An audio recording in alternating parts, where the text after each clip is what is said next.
Hello, everybody. How you feeling?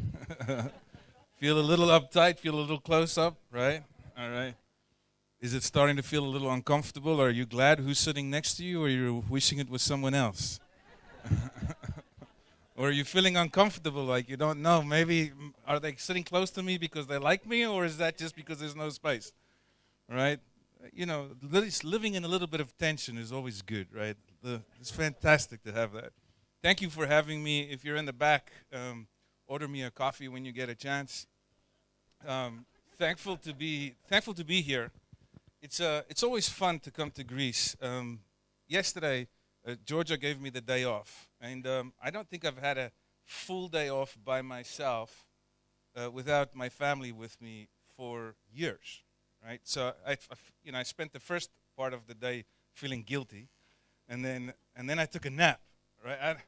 And I know that sounds horrible to you, right? You can't imagine that, that you would have a nap. Well, listen, it takes 5 years, and you'll get a nap somewhere. And you guys Georgia, you guys take such great care of me. I'm down in the Margie Hotel, which is a beautiful place, beautiful new pool there. Oh, thank you. It shows. Thank you very much. All right. Okay, so shiftability.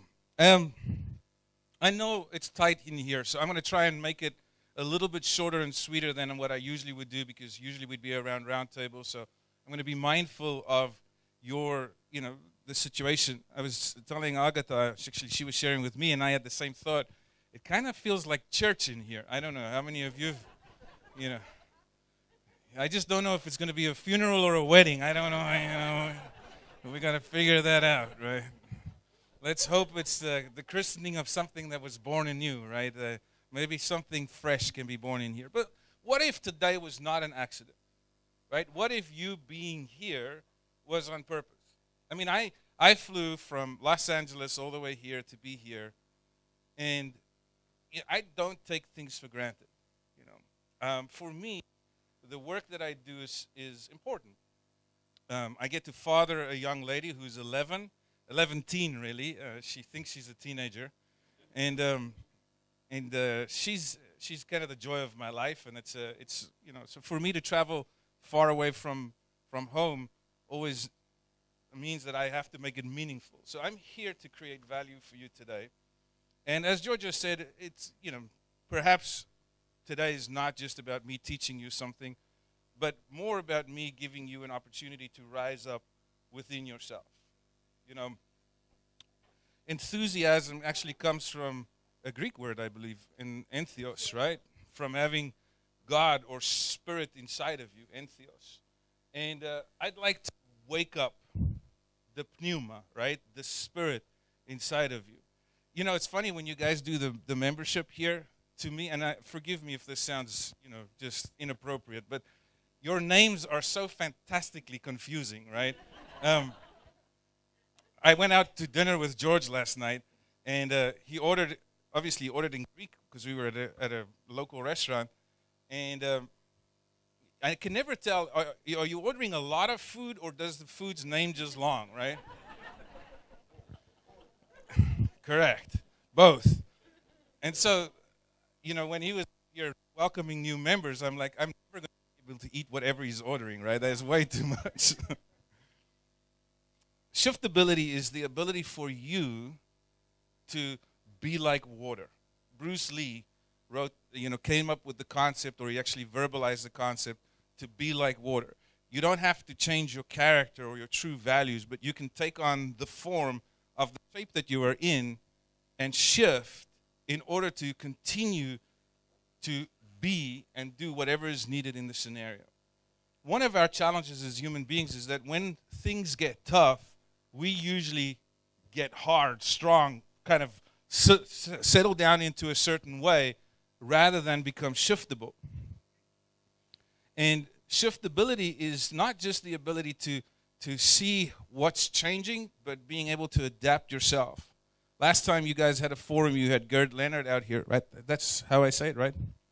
And fascinating things that are happening around the world with artificial intelligence and a lot of things coming around like that. But you as a human being, how do you get unstuck? How do you shift? I mean, I don't know about you, but it's funny. The older you get, the more you actually become like your parents. Isn't that true? Right? Some of us, most of you, you made a commitment in your 20s to never be like your parents.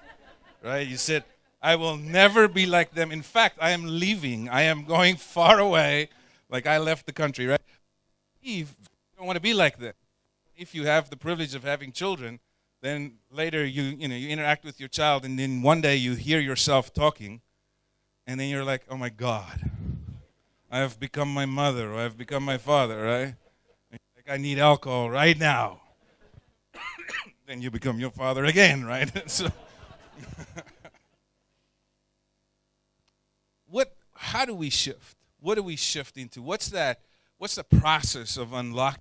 I think for ages we've tried to figure out, how do I unlock myself from being stuck?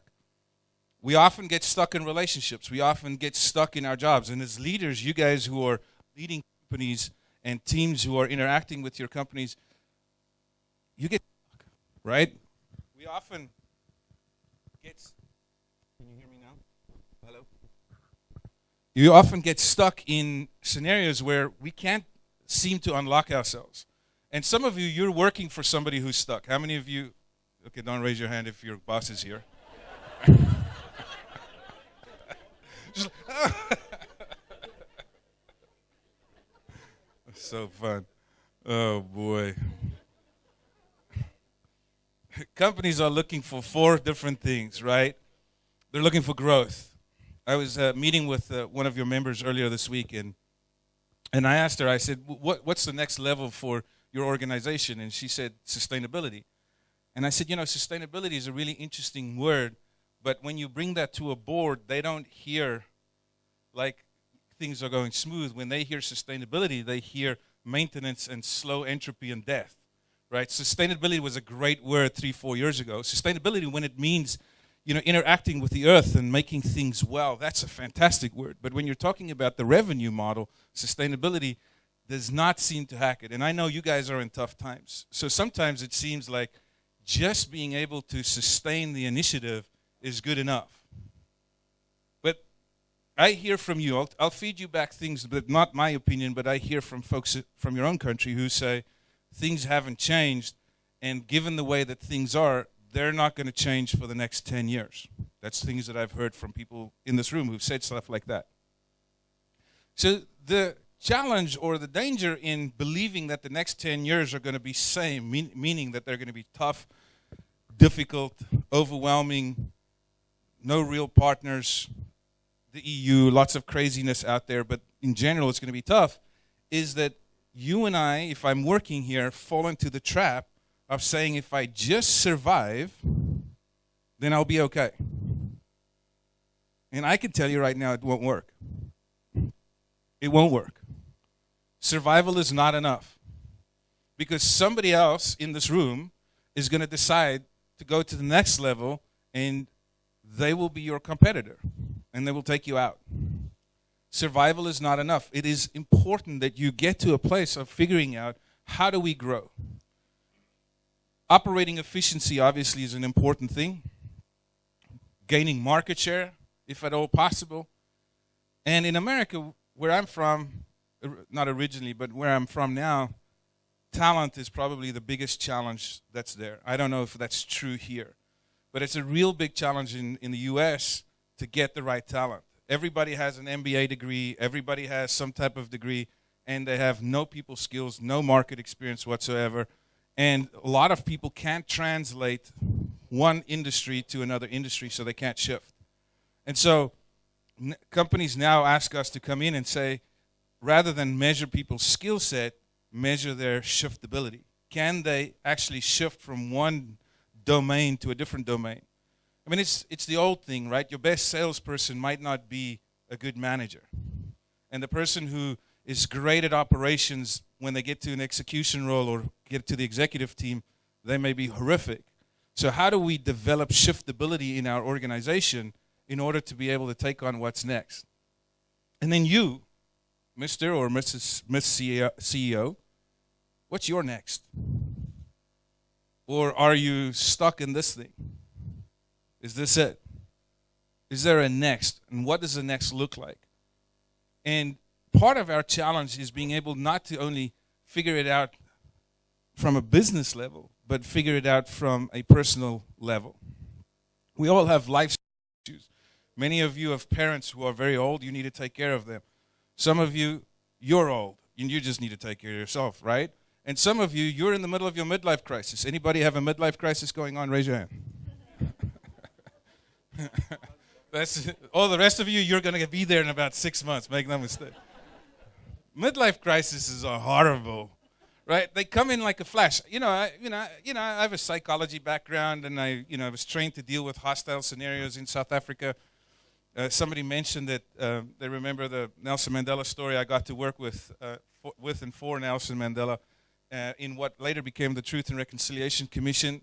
I'd like to believe that I've helped people through some really difficult stuff. And then I hit a midlife crisis. It's horrible, right? It came in like a flood. It felt like it was just overwhelming. I questioned everything. I questioned who I was married to. I questioned where I was living. I was just, everything just seemed like it. And, was I going to buy the sports car or was I going to buy the Prius, right? What was I going to do? Oh, God, so many choices, right? It's horrible. And what's interesting is that if I were to be honest, many of the things that were facing me were things that I thought that I had dealt with before. I don't know about you, but sometimes we seem to be fighting the same giant over and over again. Like, really, do I really have to do this one again? My father died when I was 15, and yet it took me more than 30 years to bury him. Isn't that interesting? So earlier this year, I became the same age that my father died at. And subconsciously, I don't know how this worked, but subconsciously, I think I was afraid that I was going to die at the same age.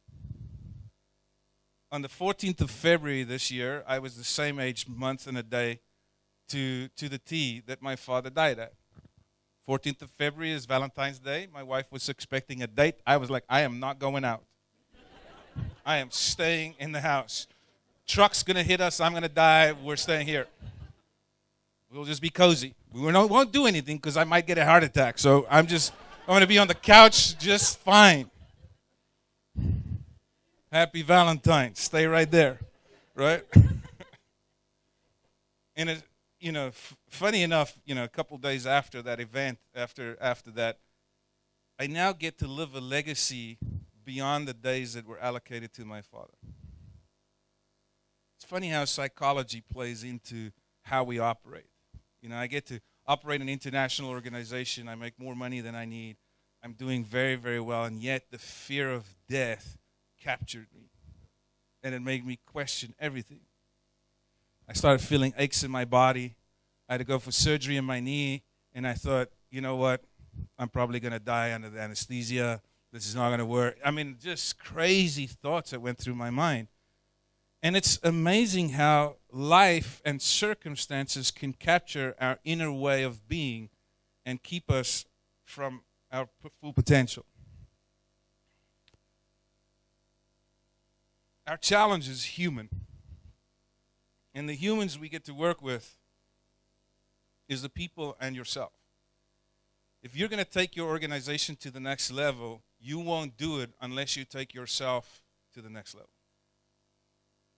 Who are you becoming as a CEO? You can work out new revenue models. You can work out new business models. You can figure out the AI, the integration with different technology. But you're still the leader. You're still the one who's supposed to be out in front. John Maxwell says, if you think you're a leader but nobody is following you, you're just out for a walk. Right? Who actually follows you? I mean, if you're a leader and your people are tolerating you, then that's kind of a sucky place to be, right? I mean, how many of you have ever worked for a leader that you tolerated rather than followed? You can raise your hand now, right? They're not in this room, right? In order to change and shift in this world, we have to shift our mindset first, and then we get to shift our skill set.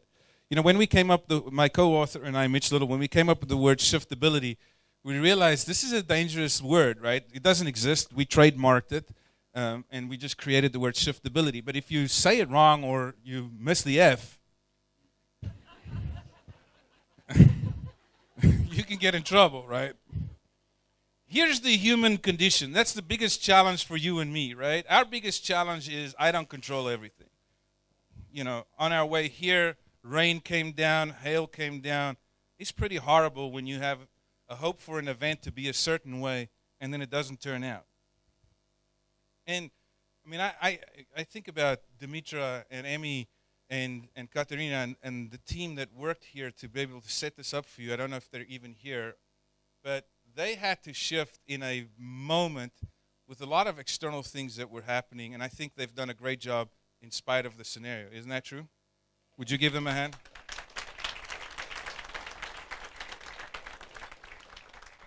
So we live with paradox, and our paradox is this, is that we don't control everything, and yet I'm 100% responsible for my results.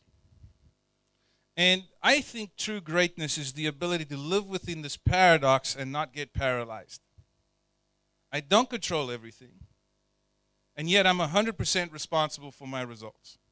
See, most people live in this I don't control everything scenario, and then they feel like it gives them the right to complain or be victimized.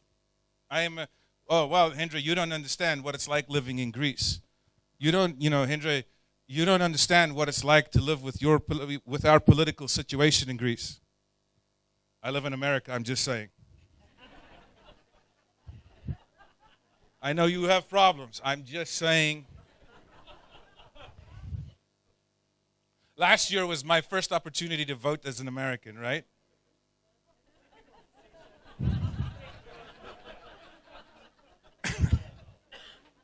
It was like going to McDonald's, right? Whatever you order is going to kill you. But you got to eat something.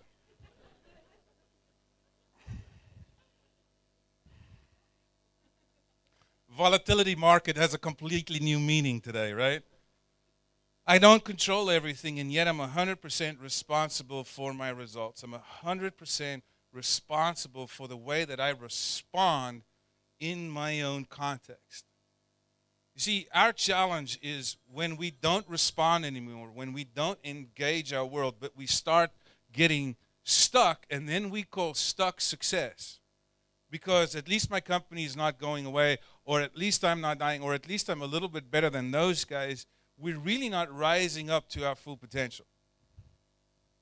One of the interesting things that happened for me in this fear of death thing in this last year was I stopped having vision for what's next. I think I colluded gratitude for fear. I've worked in 77 countries. Forbes just invited me to be part of the Coaches Council for them. I'm published in Forbes. I wrote a book. I did all these things that I wanted to do. And so I started justifying dying. Even though there was nothing wrong with me, I started justifying that my success is enough.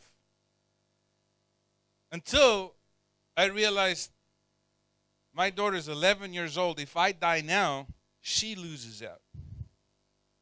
Who do I need to become? How do I need to reinvent myself? What conversation do I need to shift inside of myself in order to not allow the fear to control how I'm operating? It's interesting how we allow situations to have more meaning than they really do. We assign meaning to our context rather than bring meaning to our context. They did a study in the UK on the brain of a taxi driver and of a number of 25,000 taxi drivers or on a number of taxi drivers and a number of bus drivers, and they discovered that the taxi drivers' brains consistently develop greater possibility because they constantly have to figure out new streets. Where the bus driver, their brains are not generating as much new neurogenetic matter because they're consistently going down the same route. Now, it's not the same with Uber or with taxi. What's your deal that you have here? Taxi? Taxi? Bid. Okay, bid. I can't say that fast, then it'll think I'm swearing. Right, taxi bid. That's okay. I didn't mean it that way. Taxi bid, they're actually told where to go through the app, right? So in Uber, if you travel with Uber around the world, Uber drivers don't actually have to think where they're going because the app tells them where to go. But the UK cabbies know the city. Their brains are firing off at a much more powerful level than the bus driver. Are you a bus driver? Or are you a cabbie? Are you doing something new? Is your brain firing off in a different way? I want to show you a quick video on what I call epigenetics. Is this sound on?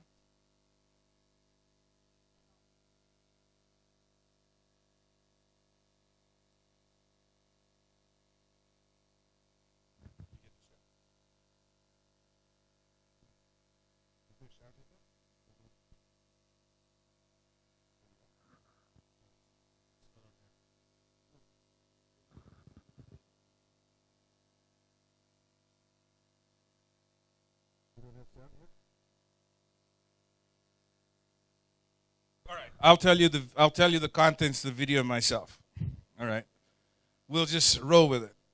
There's a brand new study out called epigenetics. Epigenetics is the fascinating thing that your DNA is affected by your experiences, right? That when you are a child, when you are born, certain events that happen in the first formative years of your life influence and affect your actual DNA structure. And this is very easily seen with people who are traumatized, right? So kids who go through trauma, there's an effect, and there's actually effect in their brain, but there's also an effect in their DNA in there. And now the study that they've figured out is that this effect, this thing called epigenetics, that circumstance influences your DNA, is now to be proven happen at different parts in your life, different experiences. I'm always interested in figuring out what are the things that make people shift. How is it that people have a turnaround? I don't know about you, but I not consistently, but every now and then get to meet somebody who in their later life had a massive turnaround. And usually there's some type of anchor experience that becomes part of the conversation, right? We ask people, how you change, what happened? And then there's a definitive, impactful experience. They got a divorce, or somebody died, or they had a near-death experience, or they changed their job, they moved from one country to the other. And the interesting thing is that most of us live our life in a very clear pattern. We don't give ourselves an immersive experience, and then we're surprised that we don't change. Shifting requires an immersive experience. When we allow ourselves to get into a scenario where we are overwhelmed or where we are outside of our comfort zone to such a degree that it impacts us in a much more powerful way. 4 parts that need to be there. The first part is it needs to be immersive, right? It needs to be something that you can't be a spectator, right? You actually have to participate. You have to be engaged in the middle of that experience. You have to take action. And then it's better if you share the experience with somebody else. Shared challenge, shared achievement. And then the fourth thing that needs to be is there needs to be an emotion connected to it. I have a friend of mine who runs an organization called JH Ranch. It's in the north of California. And they bring one parent, one child together. Child can be anywhere between 13 and 30. And the objective is reconciliation between the parent and the child.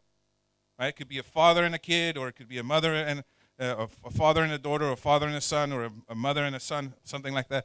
And, one parent, one child, they go together for 4 days, and they have this incredible experience of doing ropes courses and bungee jumping and all kinds of crazy stuff together. And the whole objective of these 4 days is reconciliation. What the parent doesn't know is that the child has gone and asked a whole number of other people to write letters to the parent of affirmation. And the parent did the same for the kid, but they don't know this. the child also writes a letter to the parent without the parent knowing that this is going to happen, asking them forgiveness and setting them free from having to be the perfect parent. Amazing, right? Anyway, my friend has run this organization for the last 30 years.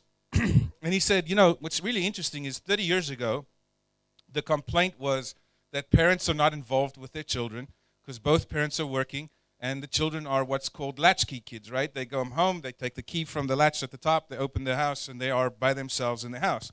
And so the kids are screwed up because the parents are not involved. Now, television and society has created a whole new ball game, and now parents are super involved in their kids' life, right? They're at every ball game, they're at every concert recital, they take a day off work to go to the kids' stuff, the kid gets a ribbon for everything, and guess what? Kids are still screwed up, right?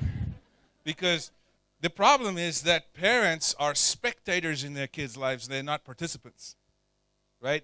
You driving your kid to work doesn't make you a participant, it makes you a taxi driver, right?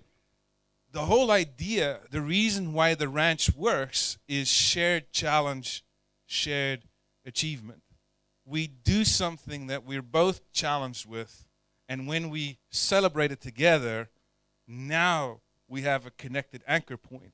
You see, what families need and what businesses need is two things. They need rhythm, which is your day-to-day routine, and then it needs anchors.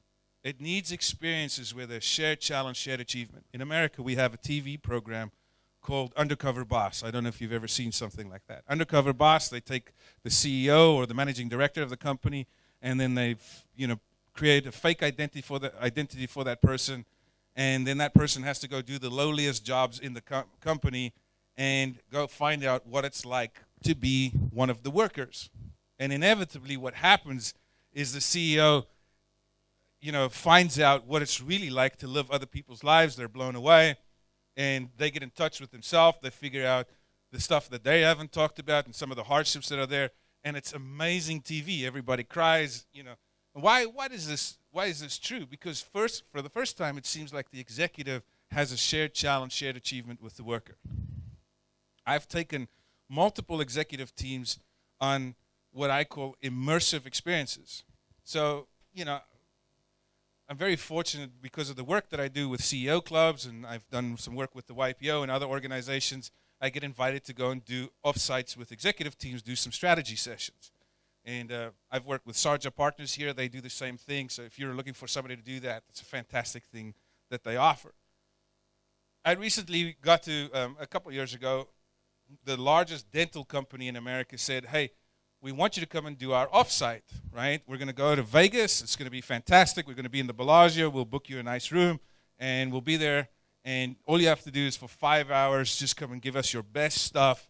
And then, whatever you paid, we're going to double it because it's Vegas. And then we'll give you a little bonus, whatever you want in your room or whatever if you want to go play, little crabs or whatever, whatever. You just let us know. We'll take care of it. I was tempted for about 4 seconds. And I said, so how long have you been doing your offsite in Vegas? Oh, he's like, forever. Like 5-6 years, man. It's the best time ever. I said, really? Okay.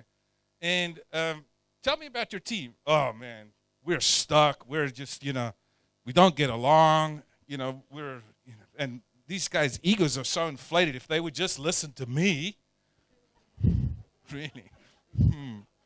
Right? And I said, so listen, I can't afford to go to Vegas with you, Mr. CEO. He's like, what do you mean? I said, well, here's the problem. You want to keep doing what you've been doing for the last 5-6 years, and then you want me to come to Vegas and pull some rabbit out of a hat, make you feel good, and I know you won't change your behavior because I know when I'm done after my 5 hours, and actually 45 minutes after I've started, you're going to start thinking what you're going to do after I'm done, right? So your mind's going to be somewhere else. Then you want me to do something great. You're going to go back and do what you've always done. And then in a year's time, or even 6 months from now, when you're still stuck and somebody asks you to refer a coach or to refer a leadership development specialist, and people ask you about Hendre, you're going to think back to me and Bellagio, and you're going to be like, Wasn't that great? And that's because you are committed to doing what you've always done, and you're so committed you'll pay me double my fee. And the problem is that you don't really want to change. If you really want to change, let's do something drastic. And he said, well, what do you suggest? And I said, well, how about this? How about we go work in an orphanage in some faraway place? We'll work in the orphanage, do dental work in the morning, and in the afternoon, we'll do leadership strategy sessions. How about that? And I said it to provoke him, right? I didn't say it because I meant it. I was trying to do something to just, and he's like, well, where do you think we should go? So I was like, well, let's play this all the way out. I said, Paraguay. I'd never been to Paraguay, right? It's like, we need to get people out of their comfort zone, right? It's going to take us 30 hours to get there. He says, Paraguay. He said, yeah. He's like, how much is it going to cost us? I'm saying, how many people do you want to take? He's like, 10. I'm like, $100,000. I thought it would be stupid, right? I said, $100,000 plus all the equipment, everything like that. Done. Let's do it. Right? So I was like, you are crazy, right? So now I had to figure out a way to get to Paraguay. Fortunately, I got a friend who just is a diplomatic specialist, and we couldn't get into Paraguay other than telling them that we are a medical team. So I have scrubs that say Dr. Hendre, right? We actually had to go into the country with presidential escort saying that we were doctors, and that's the way we got in.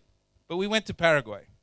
And the interesting thing is we spent 5 days there. Every day we got to work. So we had worked with local dentists and the executive team, who were obviously not dentists, but they were chief financial officers and the CEO and the head of HR, and all of these folks were working as support team to 5 dentists who were working there. And I can tell you, every day we'd work our butts off. We would work so hard because kids would stream from different parts of the little town. And we'd see up to 200 patients a day, and we'd be dead tired. And at the end of the day, I would say, all right, now, let's talk about today. What did we see in organization? What worked? What didn't work? Everything like that. And I would ask one question. How is this like Smile Brands? And we would sit up until late, 4 or 5 hours, exploring how that scenario was similar to the organizational reality. And when we came back, that organization turned itself around. Because we had a shared challenge and a shared achievement. There was a meaningful shift. And what's interesting, and I haven't been able to study this, but I've experienced it, when people are focused on other people, it's amazing how they actually can make a personal shift. I don't know if you've ever volunteered to do some charity work. I know you go there to make a difference for other people, but what happens for you is so much greater, isn't it? It doesn't last long for yourself, right? Well, that part of that is actually putting that type of stuff into place, Panagitis. How do I say your name? Panagiotis. Oh, it's long, right? So here's our challenge, right? How do we create sustained change, right? How do I make that shiftability happen? Thank you for leading us to the next part. All right. All conversations are with myself. Sometimes they include other people. Like right now, I know that you're not really listening to me. You're listening to the conversation in your head, right? Some of you are thinking, I wonder what the cocktails are going to be like. Some of you are like, I wonder what's the drink going to be like. And some of you listen to what I'm saying, and you're filtering it through your own conversation. Panagayitis is saying, it doesn't last long. Great story, nice, inspiring, doesn't last long. And so you're not listening to me, you're listening to the conversation, which is fine. I've made my peace. I get paid anyway, whether you listen to me or yourself, not a problem. Right? We all have multiple conversations going on. That doesn't mean you're crazy. For some of you, right? Some of you are I'm moving right along, right? Our challenge is that we have multiple conversations going on, but we don't always take the time to explore our internal conversation. In fact, we think that we are our thoughts. If you study Zen philosophy, or if you study a little bit of Buddhism, or even Christian thought and theology and Gestalt, or Heidegger, or any of those fascinating people, then you'll find out that we are actually the one witnessing our own thinking. I'm not my thoughts. I'm the one listening to my thoughts. Powerful meditation or mindfulness, which Georgia teaches, is about recognizing that I have thoughts. I am not my thoughts. I have thoughts. And bringing yourself into the witness seat of your own internal conversation and recognizing that your internal conversations may or may not produce the results that you're looking for. If it's so, that you are governed by your internal conversation. Is your internal conversation taking you to where you get to be or could be, or is it keeping you stuck? What are you doing in a disciplined and deliberate way to manage your internal conversation? If it's true that those who meditate and pray have 17% more and greater brain functionality, then what are we missing out on? How many of you meditate or pray on a weekly or daily basis like that? All right. That shows us that half the room in here is not up to their full capacity. Right? Not like a bad thing, no judgment on it, just recognizing that mindfulness or prayer or meditation actually allows you to activate your brain in a much more powerful way. Here's the interesting thing about our brain. Thank you. All right, neurogenesis. How many of you have heard of the word neurogenesis? All right, you liars, it just came out. Sounds cool, sounds familiar, but it's fairly new. All right, neurogenesis, maybe you heard of it. You guys are so up to it.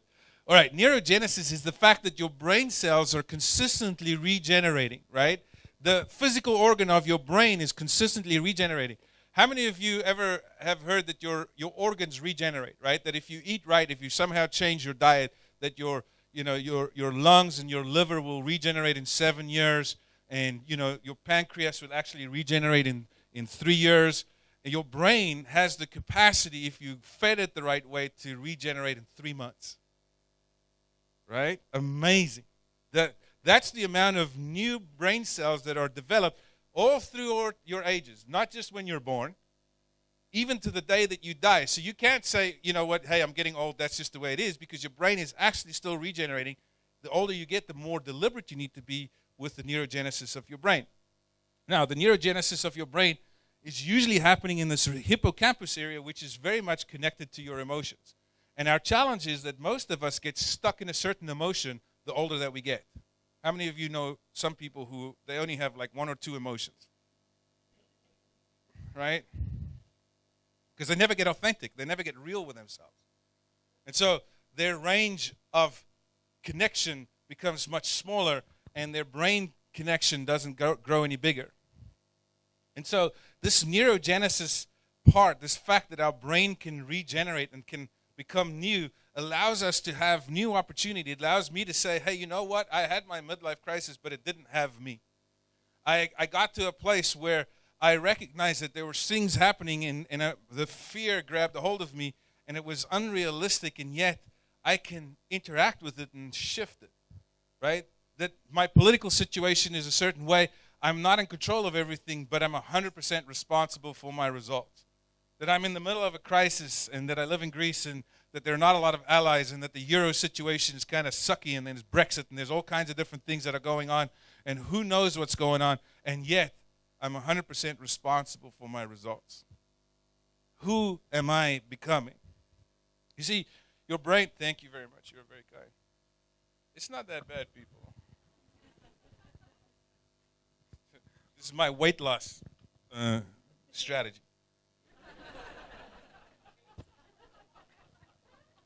I don't sweat anywhere else but my head. It's funny. That's why I don't have any hair. When I grew up in a pretty religious household, and my mother she's a deeply religious Christian, and I always I grew up having red hair, right? So if you take a look at my arm here, it's pretty red, and red hair is not cool for a young man growing up. Women like tall, dark, and handsome. not tall, not dark, and figured out handsome is about how powerful you handle yourself. But the challenge with red hair was the only women who liked red hair were grannies. They were like, oh, look at that cute red hair, right? So by the time I was a teenager, I was like, screw this hair, man. I'm gonna dye it. It's gonna be cool. And then it started falling out. Right? By my 20s, I started losing my hair. Right? I was like, fine, I'll keep the red hair. Just I'd go to church with my mother, and the priest would say, if you pray, you will receive. God, please, started growing on my chest.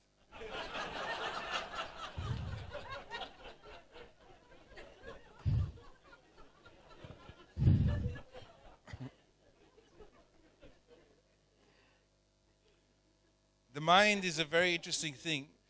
Ladies and gentlemen, there's a distinction between the mind and the brain. And think about that for a second. There's a distinction between the mind and the brain. The brain is the organ that allows the conversation to happen, but the place that the conversation happens is in our mind. Our mind is our consciousness. Our mind is our capacity to have thinking. Our brain is an organ that is a physical organ that consistently regenerates. It has the capacity, the potential to be used. But the way that the brain is activated is for us to have a mind, a what do you call it here? The gnosis, huh? Noise. And what was the leadership program that you did with the mind thing?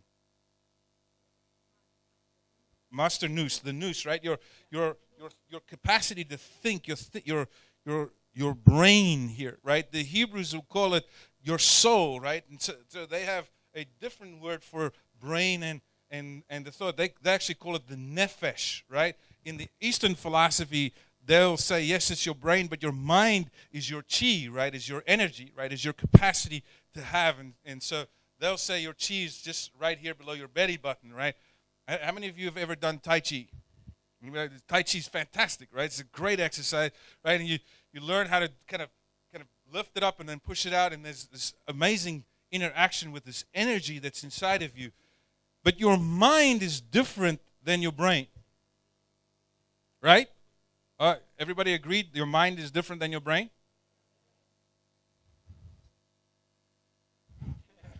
It's a difficult conversation, right? How is my mind? Is it connected to my brain? Is it a physical organ? Is it a metaphysical organ? What gives meaning to my life is my mind. They're not the same. The mind, I believe, actually creates matter. Now, how does the brain work? The brain works through what we call neurological pathways, right? Neurological pathway is what happens is I make decisions, this, that, and the other, and that's based on memory. I know that if I touch this, it'll hurt me, right? And so I build a neurological pathway through intelligence, through knowledge. And most of the mind is actually created through language. I have to assign meanings to something, and the way that I assign meaning to something is one of two ways. Either I have an experience and a feeling happens, or I have knowledge that comes through words. Language creates meaning. The language in my mind creates meaning that creates a neurological pathway. Why am I telling you this? Because the way you talk to yourself matters. The way that you have a conversation with yourself matters. It creates reality. How many of you have ever met people who have a conversation and their reality is not your reality? Right?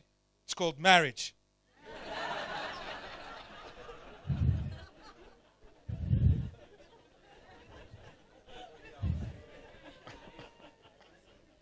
Right?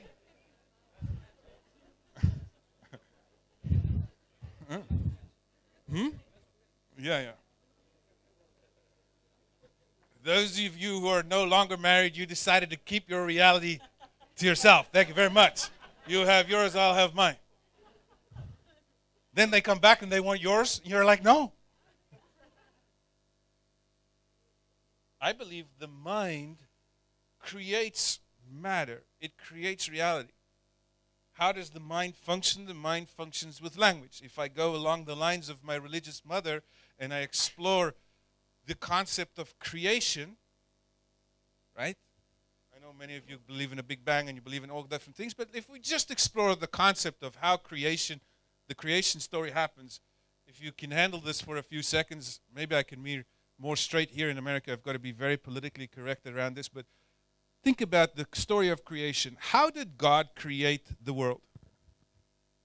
Anybody? Okay, Big Bang, but other than that, right? How did God create the world? Anybody? Say? Yes, he created in 7 days, but how? How did he create it? He addressed it. He spoke it. He said it. He said, let there be light. Fascinating. And there was light. And he said, and everything that was created or was formed was created through language. Now, indulge me for a second. Is it possible that you create with your language reality or matter in your own mind, in your brain? And that if you don't spend the time to be conscious and deliberate about how you are speaking to yourself, then you automatically become a victim of what you already know, and you're limited to your existing technology. What if your mind was the new technology that you could hack? It was the opportunity for you to design something that you haven't had before. But that required you to be deliberate about how you talk to yourself. Agatha over here, who's with MSD, that's correct? Agatha, right? She has, she's a fantastic new friend who does the same thing that most people do when they get to a speaker right before they get up on stage. They're like, all right, Hendre, I know you're going to talk for about an hour and a half, but tell me one thing that you would tell people. What's the essence of your message? That's why I have an hour and a half, right? I know I'm going to give you it in one sentence. Thank you. All right, so here's what I said. The work of a leader is to consistently define winning. You must define what winning looks like. The biggest challenge that I have with executives is that they keep forgetting and keep assuming that everybody knows what winning looks like. And if the world changes around you, if they read the news, they don't know what winning looks like this week. And your job, Mr. CEO, Miss CEO, Managing Director, is to define winning. Your job is not to come in like the hero and fix everything every time. Let them be empowered, but let them know what winning looks like. And that only happens if you spend deliberate time calibrating what winning is for you. Shiftability is the ability to recognize my internal conversation and then interrupt it, to detach from it so that I can witness my conversation. What am I thinking? The Buddhist will say, I allow myself to think, and when the thought comes up, I send it away. Right? Thought comes up, send it away. I would invite you to say, let the thought come up, release judgment from it. Because we do this, right? A thought comes in my mind, I either judge other people, judge the context, or I judge myself. But the idea is to allow a thought to come up, to release judgment from it. And then when I send it away, I can objectify it, and I'm no longer captured by my fear. I'm no longer captured by my context. You don't understand, Hendre. I live in Greece. You're right, I don't understand. Tell me what it's like to live in Greece. And when you tell me, I can help unlock you from what you've made up about what it is to live in Greece. Because your problem, ladies and gentlemen, is that you've made up that it's limiting. You've made up that you are somehow, this is as good as it's going to get. And you know what? If you think so, you're right. And the only way for you to get unlocked from it is to notice that you have an internal conversation that drives you. And it controls you unless you deliberately interrupt it and explore it so that you can drive it.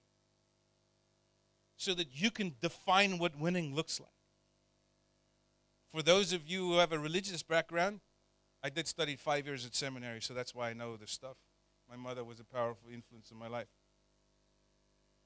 The Christian belief is that I take every thought captive. and I bring it in subjection to God. And I don't be conformed to the rest of the world, but I be renewed. Greek word, actually, in 1 Romans, through the pneumatics, through the Spirit, to be renewed in my mind. Our challenge is that we have lots of people who lead with historical facts.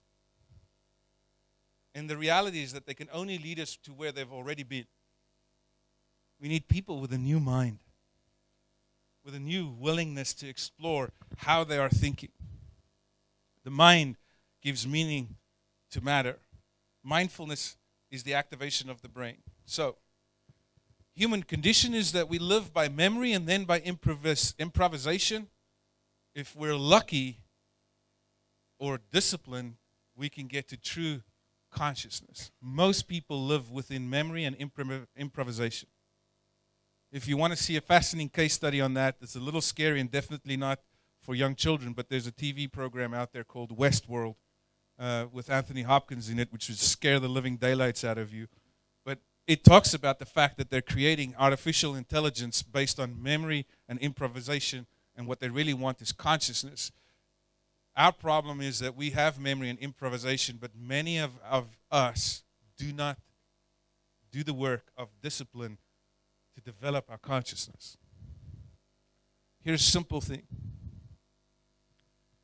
I'm not asking how busy you are. I assume you're very busy.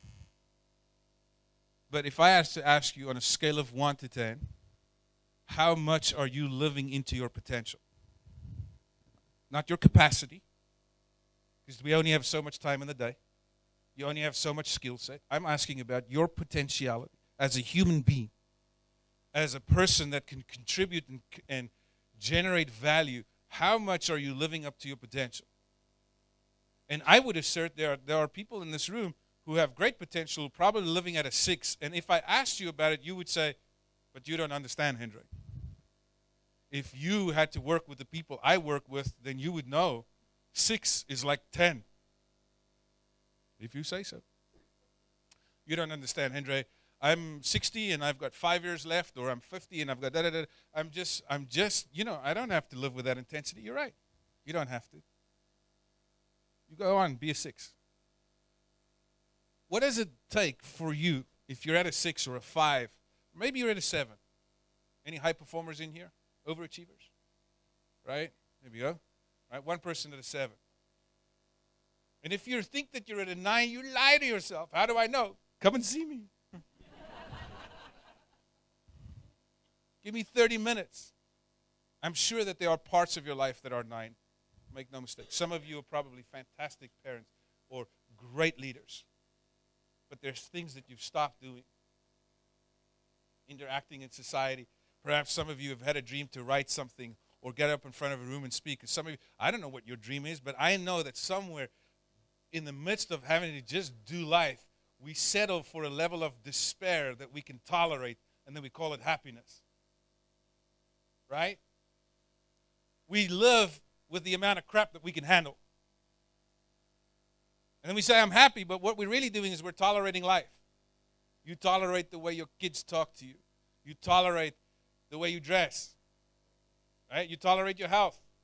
Rather than interrupt it, and rather than do the work of exploring what conversations do I have that have captured me and are keeping me at a 6 when I know a 7 is possible. It takes work. I sell coaching for a living, and I charge a lot for it. And when I had my little midlife crisis, I realized I'm going to actually have to buy what I sell, because I can't figure this shit out by myself.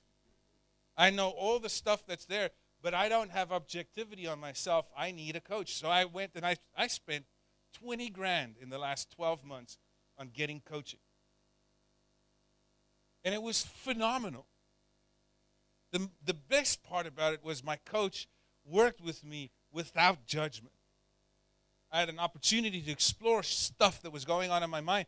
And it's amazing how the stuff that used to hook me up, I've unlocked from. Now, here's the challenge, right? I could say, hey, you know what? Compared to other people, I'm pretty good. Forbes Coaches Council, selected as the top 50 coaches in America, yada, yada, yada, all this fantastic stuff. And it's fluff. It's fluff. It's meaningless because I know when I look in the mirror, there's a conversation about what I could be, not about what I've achieved. But many of you, you got your life so busy, you don't have time to think about yourself. And then you're surprised that your team is not connected and the emotional intelligence is low and that the creativity and the collaboration is not happening.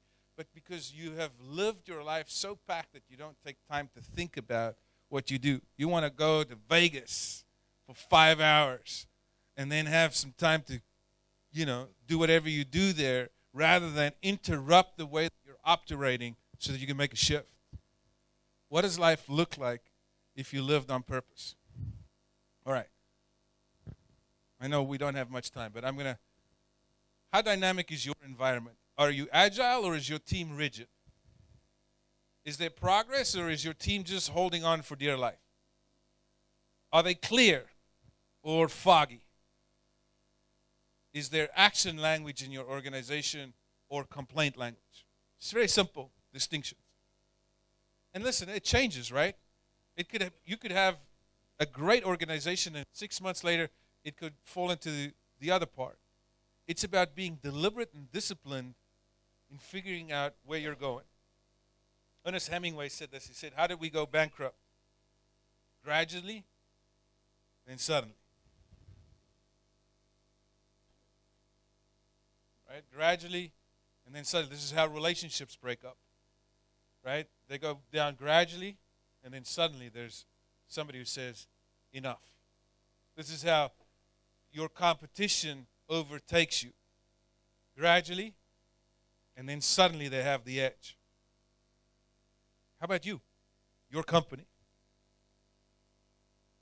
I know, listen, many of you will say, Hendre, this is fantastic, but you don't understand what it's like. I work in a multinational, we're Greece. People don't look at Greece as leaders, or we have a hard time I have to overcome other people's biases. I have to, they don't trust. You're right. Do you think you're the first country that's had challenges? I'm from South Africa, for crying out loud. I'm white. I don't know if you noticed. Right? When I worked for Nelson Mandela, I walked into a room. My last name is the same name as the chief of police during apartheid. Hey, I'm here to facilitate integration. No, not you. You're white. Right? We have to overcome not only other people's biases, but what we make up about ourselves. The worst is not what other people made up about Greece. The worst that could happen is what you make up about it. What you allow in your own mind to happen as a result of the context. That doesn't mean that you deny the context. It doesn't mean that you just fake it until you make it. It means that you are deliberate in defining winning all the time. And the more difficult thing is, ladies and gentlemen, the more tough times are, the closer you bring point B. You don't tell somebody whose life is just falling apart, hey, what would you like to do with your life? You just help them design what a good day looks like. And then you help them design what a good week looks like. And then you help them design what a good month looks like. And when you're in tough times in your company, don't just do a 5-year plan. What does success look like this next week? And celebrate. What does success look like this month? Bring point B closer. But consistently define what winning looks like so that your team can go with you. See, our biggest challenge is not what we don't know. Our biggest challenge is what we do know and we're unwilling to address. In tough times, loyalty becomes a very big value. But it becomes a dangerous value, ladies and gentlemen, because we make loyalty become a higher value than truth. And the moment that loyalty becomes a higher value than truth, we're in a conspiracy together. It's called the prisoner's dilemma, right? What if my best friend commits a crime? Do I tell on him or do I cover it up? In American law, if I cover up my friend's crime, I am a co-conspirator. I am equally liable. What happens in tough times is we activate loyalty, we do this whole loyalty, and without knowing, we subdue honesty. And then people can't tell us the truth anymore. They're afraid to tell us what's really going on, and then gradually, and then suddenly. And we do the same thing with ourselves. We have 4 or 5 friends who we have enabled to be co-conspirators in our life. How many of you have ever tried to change your diet and then your family complains? Right? They are co-conspirators. Like in my office building where we have a restaurant close by, and on Tuesdays they used to be the local bar have 50-cent chicken wings right now. Taco Tuesdays, whatever, right? And so on Tuesdays we'd go out and we would eat. It's the American way, right? That's what you do. You eat more than you should. And so at some point I decided I wasn't going to participate in this conspiracy anymore, right? I said, hey guys, you guys can go. I'm not going, right? And they were pissed off. They were angry at me. I was killing the friendship. Why? What's wrong with me? Do I think I'm better? What are you? Why can't you go? You could go jogging. You could do something. And because I decided to change my life, it hurt other people. It influenced other people. Stupid metaphor. But the reality is, ladies and gentlemen, you and I often create an environment where loyalty is a higher value than truth. And it's understandable, especially when you go through tough times. But loyalty does not set you free. Truth sets you free. Knowing what really goes on. You need honesty. You need to be able to sit down next to each other and say, hey guys, what's really going on here? How are we going to figure this out? So, what gets us stuck? It's your brain, and not your brain, but your mind. And the big stuck, this last point, is when we stop exploring the same scenario in new ways. You guys have been in this crisis for how long now? Right. Is it possible that you've reached stasis in the 7 to 8 years of crisis? And that you have come to a place that you just function the way it is? Because it doesn't seem like the crisis has an end, right?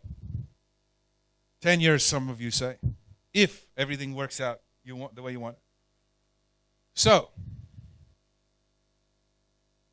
what type of environment have you created that is survival rather than innovation? It's up to you. You guys lead. Last time I was here, I said, the collective room in here, we have, close to 200 people here? You guys represent more money than the bailout in this room. Collective revenue. You have more potential in this room, most likely, than in your parliament.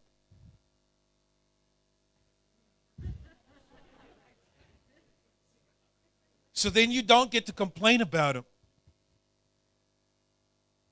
Then you don't get to complain about them.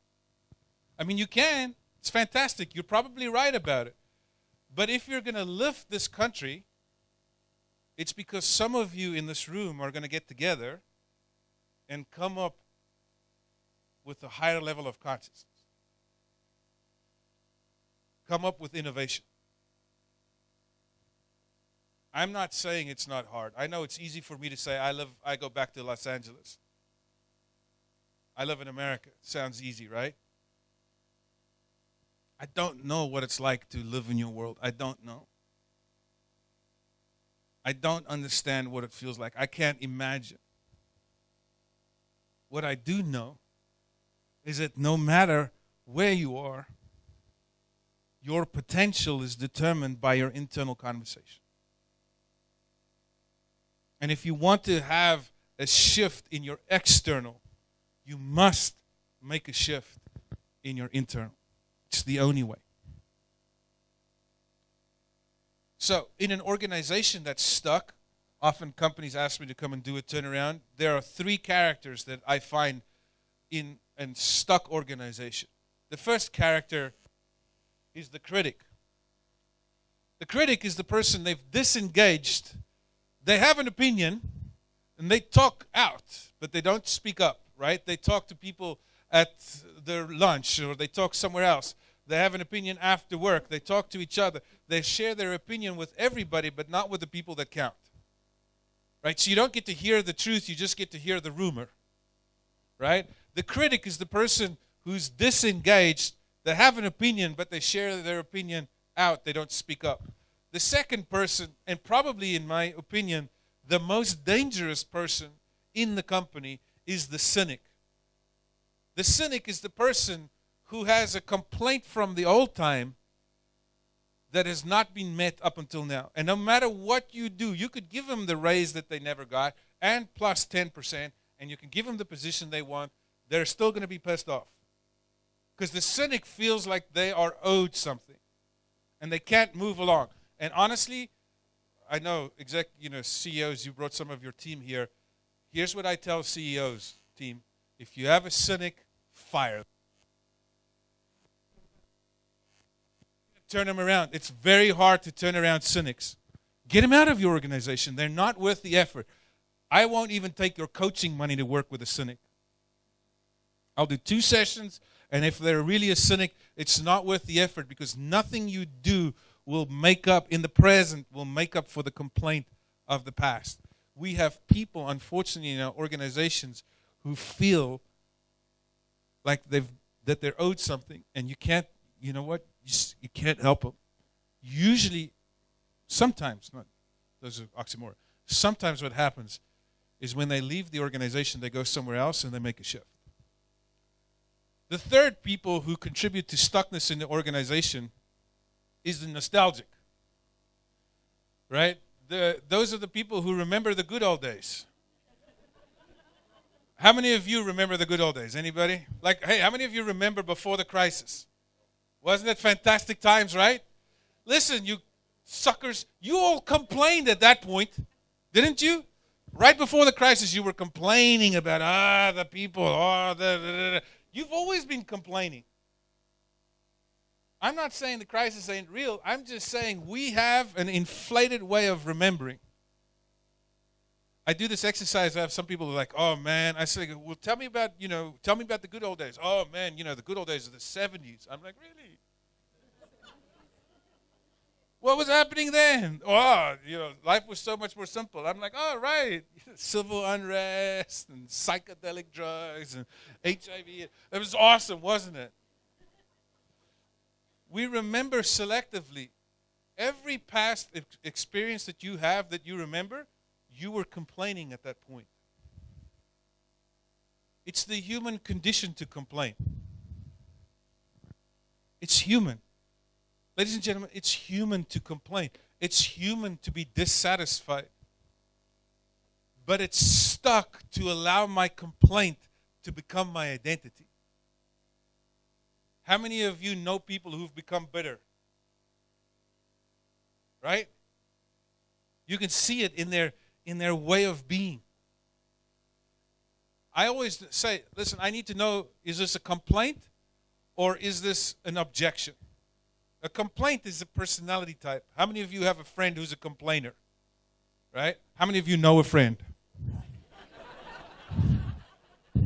You know that person who like, you say, hey, let's go out to dinner. They're like,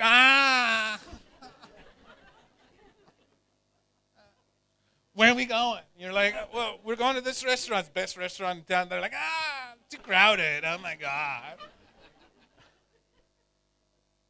Who else is going? You're like, I don't like those people. Right? And then you're like, I'll come. Then, you feel bad because you're like, you don't want them to be disappointed, but they bitch and complain all the way there. And then they get to the party and then they have a better time than you. And you're like, I hate you. You suck, right? Complaint is human nature. But when we allow complaint to become part of our identity, we fall into one of these three. The critics you can salvage. Critics, most of the time, all they need is to be heard. They need to be validated for having an opinion.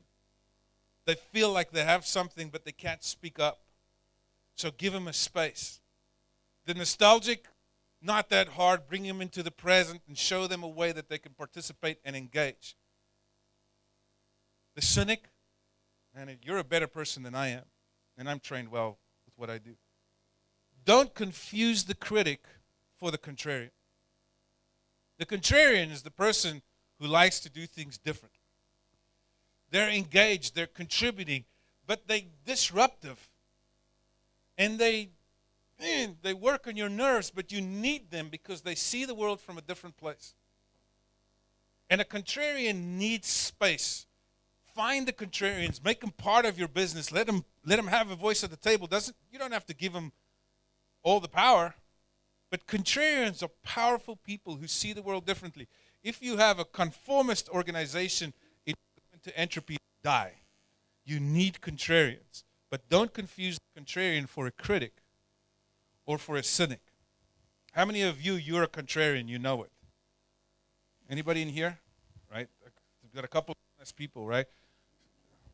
Contrarians make good CEOs, especially second-generation organizations, because they take it out of an existing scenario to the next level. Contrarians are great for business. All right. We're nearly there. The cloud in our mind is often darker than the reality. We give more meaning to our obstacle than they actually may be to it. There's a fantastic book out there by Ryan Holiday called The Obstacle is the Way. The obstacle is the way. And it talks about how our biggest challenge is that we don't recognize that the obstacle is a vehicle for us to express and experience shiftability. We often try to change the obstacle rather than change ourselves. If it's true that you're not going to be able to change the crisis for the next 10 years, then how will you change you? How will you change your own internal conversation?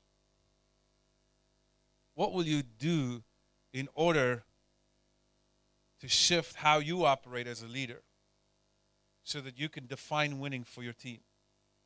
3 simple steps, ladies and gentlemen. Become aware of your internal conversation. Take time. If you need to work with a coach, do it. But take the time to just listen to your own thinking. Put yourself in the witness seat. You are not your thoughts. You're the one listening to your thoughts. Take a look at what you're saying and notice the judgment that you have. Judgment of others, judgment of the context, and especially judgment of self. And then release that judgment. Detach. Detach from that judgment. Judgment confines things. It limits the possibility. And then reframe how you're relating to it.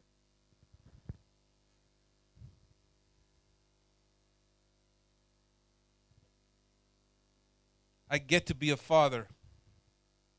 I get to be married. I get to be in this relationship. I get to do this type of work. I get to start a new business. I get to run a team. But I have to. I get to. Many of you get to do certain things. You get to run a company, for crying out loud. You know how many people would wish they had your job? You probably do. There's like 4 guys waiting in your company.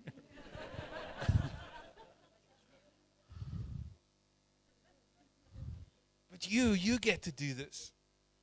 You get to do your job. You get this role. You get paid for this, crying out loud. Why not be great at it? Why not be magnificent at your role? Why not go and invent a way? And people say, well, what happened to you? And you say, I'm starting a new internal conversation. What way would you, if you were to coach yourself, if you were to sit down with you and say, hey, there's something different available. Let's take you from a 6 to a 7. We're not trying to get you to a 10. Let's just get you one step up. You know what to do. If I asked you, what would you need to do to take your organization to the next level? Many of you would know what to do. The only problem is you know what to do, and your qualifier comes right after knowing what to do. I ask you, what do you need to do? You're like, hey, I need to make this change. But you don't understand, Hendre. And then your qualifier keeps you from doing the very thing that you know will define your leadership. Do the hard thing, ladies and gentlemen. Rise to the occasion. Take the next step. That's what you're designed to do. Did we get sound here? No, still no? We did? All right. It's working now? All right. How many of you procrastinate? Can I take 10 more minutes? Is 10 more minutes okay, or is that too much? 10? Yeah. Nah. All right. How many of you procrastinate? All right. All of you who didn't raise your hand, you were procrastinating. Friggin' liar. Right? How many of you are list makers? You make a list, 1, 2, 3, 4, 5 things every day. You know the problem with lists, right? Is not everything after 5 you never do. Right? Everything from number 6 through 24 has been there for a year. Or at least 6 months. Why? Because we use a list to ease our mind, not to actually get things done.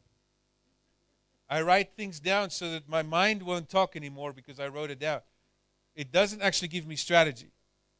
If you're a list maker, let me help you. Anything that's between 6 and 24 on your list, or whatever your end number is probably things that you could do fast, just get it done. So I invite you during the summer, do everything from 6 to 24 and get it done in 1 month. Get it all done. Finish it. Or scratch it from your list. And then, starting in September, live with a list that only has 5 things. Wouldn't that be amazing? Oh, but you don't understand it. Procrastination is really interesting. Procrastination is an interesting scenario because David White, who's this poet, I will read it to you in a moment. David White says, if we weren't going to resist procrastination, because here's what happens most of the time. If I ask you, what have you procrastinated on, it brings up a sense of guilt. And then we have to justify, right? Maybe you've procrastinated on painting the house or doing something for your spouse, or you've procrastinated on going on vacation, procrastinated on making a decision, on not letting somebody go, or saying yes, saying no, whatever it is, we procrastinate on it. And inevitably, when we think about what we procrastinate on, we feel guilt. David White says, if I take a look at my procrastination, it will actually reveal something to me about myself. If I wasn't going to be in judgment about what I'm procrastinating on, perhaps my procrastination could teach me something. And so I took a look at some of the things that I procrastinated on, that I felt bad about, and I started listing them down, and I said, what can I learn about what I'm procrastinating? How come I haven't done these things? What was more important than this goal that I had? And once I started revealing to myself what my thinking was, it allowed me to navigate through it. So what if procrastination wasn't just a bad thing, but was an opportunity for you to learn about how you function?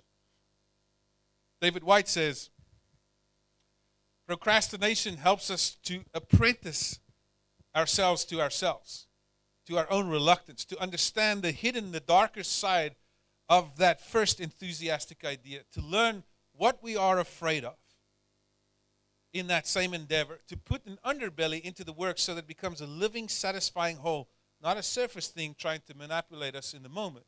Procrastination doesn't stop a project from coming to fruition.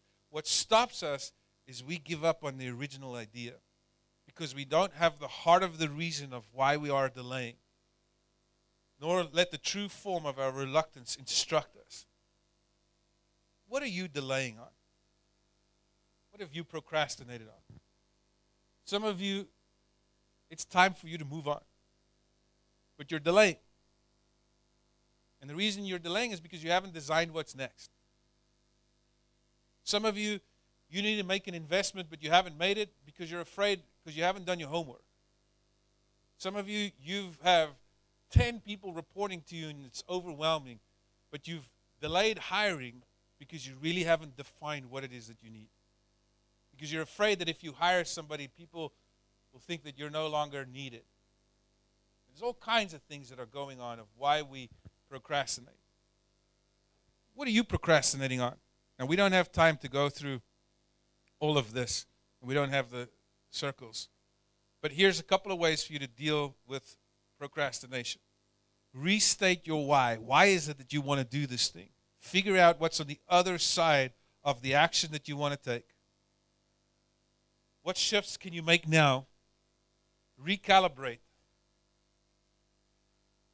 And then bring point B closer. Remember, the tougher the times are, the closer you bring point B.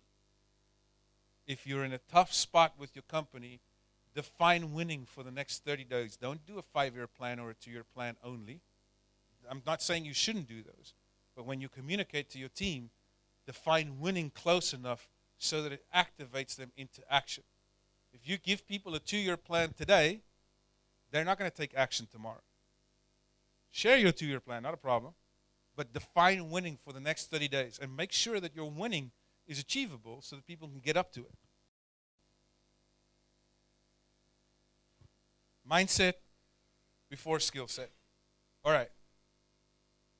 So, George, we were going to take a break for some cocktails at some point, right? At what time? Now or later?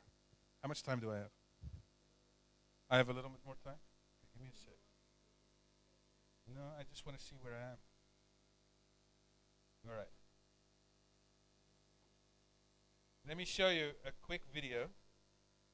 You guys all right?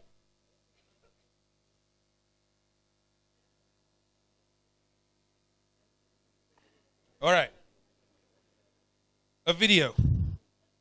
Human beings have forever been concerned with the ways in which they can mediate the contents of consciousness. David Lenson called it increased stewardship of internal life. And we've been told by wise men throughout the ages that what is within becomes without, but in turn, what is without becomes within. To echo Marshall McLuhan, we build the tools and the tools build us. Stephen Johnson, our thoughts shape our spaces, but our spaces return the favor. And so again, a key idea here is that if we're dealing with the technical material of subjectivity itself, interiority, the way to mediate our interiority, aside from mindful self-inquiry and meditation, is through harnessing the power of built environments, right? Power of architecture. If you want to shape minds, shape spaces in which those minds dwell. And so we're here in Tulum, a community of intention where resorts like Nomade have taken it upon themselves to shape spaces that inform minds, to shape spaces that engineer ways of being, ways of seeing, ways of thinking. For the first time in history, the mind, subjectivity, consciousness has become an engineering project, one impregnated with intentionality. We have turned ourselves into the ultimate canvas to be hacked, the ultimate canvas to be upgraded, to be redefined, to move deeper into this mystery of self with a capital S. People call it a revolution in consciousness, people call it a revolution in thinking, but it's really a revolution in architecting mind by architecting space. building and knitting together communities of thought by laying down sticks and bricks together to create spaces that inform those very communities of mind. We're talking about turning our mind inside out, essentially, and making it into this putty of clay that we can mold into beatific new shapes. And so it's something I think about a lot because I'm interested in how consciousness can be taken to the very next level. And so witnessing spaces and places where this is already being put into practice is endlessly inspiring. Again, right? Interior life, that's the engineering project. That's what we're aiming to hack. And that's what it's all about. So.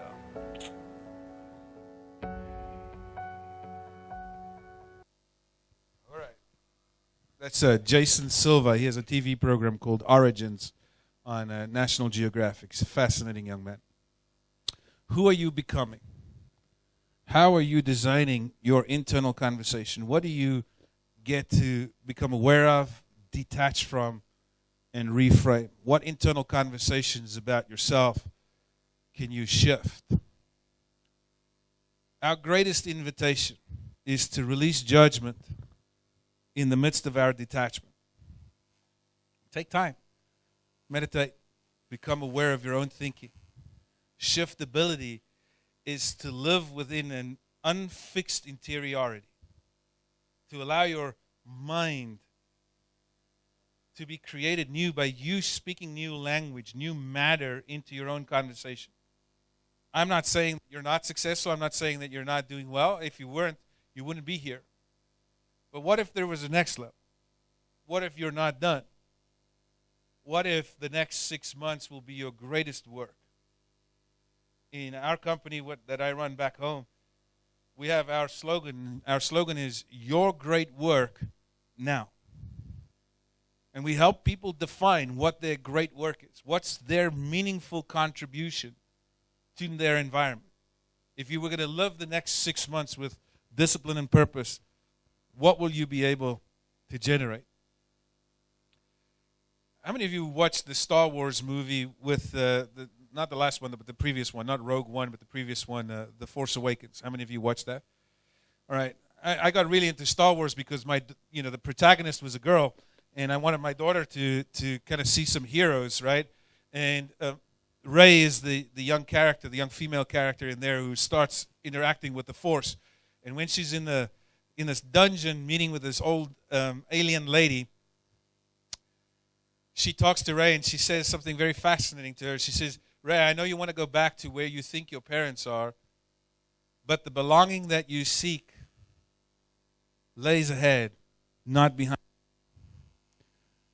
Ladies and gentlemen, the belonging that you seek, the grace that you want, it's not behind you. It's ahead. The leadership development, the leader that you can be is not behind you. I don't care how old you are, you're not done. I have gotten, over this last few years, to work with 65, 70-year-old people who have reinvented themselves, and the contribution that they're making is exponentially greater than the 10, 15 years that they did prior. You are not done. But if this is as good as it's going to get, it's because you said so. The belonging that you seek lays ahead. So how do we move forward? How do we get to the next level? The oldest story about making a comeback, or not the oldest one, but one of the oldest stories of making a comeback, is a story that was told in the Bible of the lost son. I don't know about you, but again, religious mother, I will tell you all the stories that I know. There's a story about the lost son. There's a lost sheep, there's a lost coin, and there's a lost son. The lost sheep, the shepherd leaves the 99, goes to find the sheep, and he brings the sheep back. Why? Because sheep are stupid, right? So you leave the 99, you get the one. The lost son, you don't follow the lost son. The lost son has to come back all by himself. The father doesn't leave the house. The challenge with the lost son is the father waits. Now, the story goes like this, that the young man wanted his inheritance, He wanted his money pre the death of his father. He said, hey, give me my inheritance. I want to go do my thing. I'm an entrepreneur. I'm going to figure it out. I'm going to be great. And they went out. The guy went out, and it says he went to a faraway country, and he gave up all of his money to wine, women, and all kinds of craziness. And then he found himself between the pigs. Now, for an Israeli to find himself between the pigs is probably the worst, or the Jew to it's the worst place to be, right? And then he had an awakening.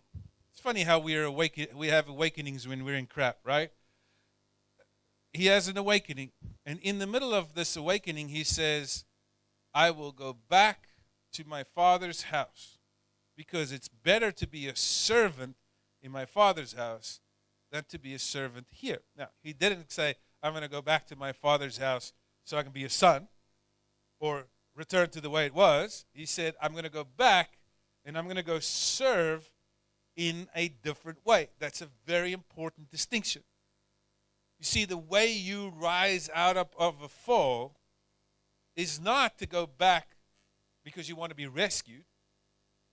You go back, or you rise back up when you're willing to serve. Greece, and I know this is, forgive me, maybe you'd never invite me again. And I don't say this from a place of judgment. I say this as an invitation to an amazing room filled with amazing people. Greece will not rise up because it's rescued. Greece will rise up because it's willing to serve. Because it's willing to contribute. The greatest awakening is that when I am at my least, I realize I have something to offer. I have something to contribute. You, ladies and gentlemen, have something to contribute.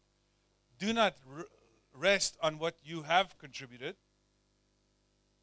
Your best work is not yet done. How do I know it? Because you're still here. Right? They say in the end it will be better. Is it better yet? No. So therefore it's not the end. Does it make sense? All right? We're not done yet. We are not done yet. The way to rise up is to be having a willingness to serve versus wanting to be rescued. The next thing is an ownership of my shadows without judgment of myself or the scenario.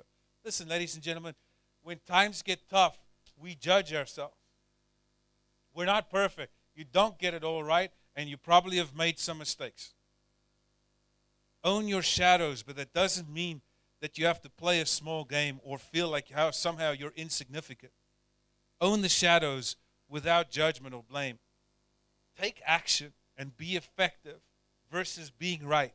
You know what's so infuriating for any organization is people who have opinions but they don't want to participate. Called the critic, right? And the critic turns into the cynic. If you have an opinion, bring action, be effective with it. And then lastly, ladies and gentlemen, have some stamina. I know. This is tough times. And I'm pretty sure in this room, some of you have had burnout, or maybe you are in the middle of burnout, or you have a friend who has burnout, right? Let me be very clear with you. Burnout does not get fixed by rest. Let me say that again. People don't come back from burnout by resting. Resting is important. Resting is a good thing. But you know how people rise from burnout? Vision. From having direction. From having a renewal in their interiority. By restating their internal conversation. Rest does not guarantee that you reset your internal conversation. Some people rest and all they do is they rehearse that same bullshit that keeps them stuck. Right? Like me yesterday. I took the first few hours of having a free day feeling guilty. Then I took time, and pretty soon I felt asleep. All right. I'm going to end this real fast here because I know you're uncomfortable in that seat, and it's time for us to go. 4 more slides. Get some momentum. We all get stuck in either fight, flight, or freeze, right? Fight, flight, or freeze. We know fight or flight, but what's not talked about often is freeze. Most people, when they get into a traumatic scenario, freeze. They don't do anything. I don't know about you, but I see lots of people who go through tough times who are frozen, man. They're not doing anything. Rise to the challenge or give in to the entropy. Momentum creates momentum. Take that first step, move into what is next. I'm going to show you a quick video. Can you put the sound up for the video, like really loud? Now, the video happens to be, and I didn't plan this, but it happens to be one of the sponsors here. But I love the poem here in this thing. And I want you to just, for a moment, listen to what he says in here, because it is fantastic.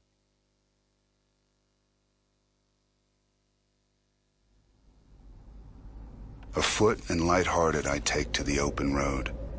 Healthy, free, the world before me, the long brown path before me leading wherever I choose. The east and the west are mine. The north and the south are mine. All seems beautiful to me.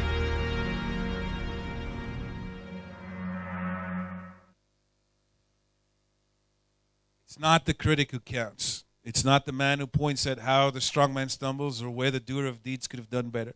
The credit belongs to the man or woman who is actually in the arena, whose face is marred by the dust and sweat and blood, who strives valiantly, who errs, who comes up short again and again because there is no effort without error and shortcoming, but who actually strives to do the deeds.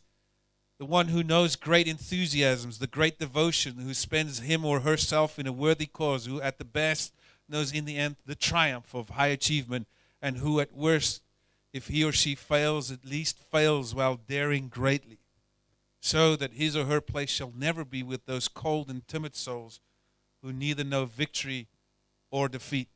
Ladies and gentlemen, your best years are ahead if you believe with me. Nelson Mandela said, "It always seems impossible until it's done." I encourage you to take a look at your interiority. Take a look at your internal conversation. I come to Greece with hope, with great hope. Not because of the circumstance, not because of the history. I come here because of the people. I come here because of people like Georgia, who in the midst of a crisis decides to start a company and does wonderful things, who decides to create value, puts together 150 powerful people because she believes in that. It's something I can get behind. You, ladies and gentlemen, you are the hope of Greece. Thank you for having me.